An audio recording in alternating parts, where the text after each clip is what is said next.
এটা হচ্ছে কুমড়ার একটা জালি। দেখেন, কুমড়ার জালিটায় আপনার এই যে মাছি পোকা এসে, এটা কিন্তু সুস্থ সবল একটা ইয়ে ছিল।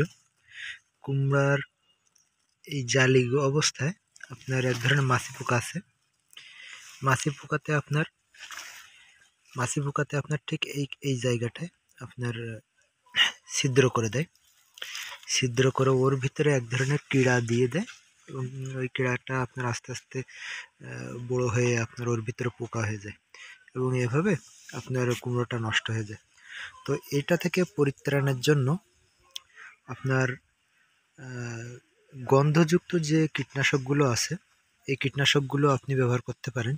যেমন আপনার সেমকাপ আছে, সবিক্রণ আছে, এগুলো দিলে ভালো কাজ করে। আর যদি আপনি জৈব পদ্ধতিতে আপনি করতে চান, আপনি ফেরোমন ফেরোমন ফাঁদ ব্যবহার করতে পারেন। ম্যাজিক ফেরোমন আছে, পানির ফেরোমন আছে। আপনার এগুলো ব্যবহার করলে আপনার শতভাগ এগুলো দমন করা যায়। আসসালামু আলাইকুম।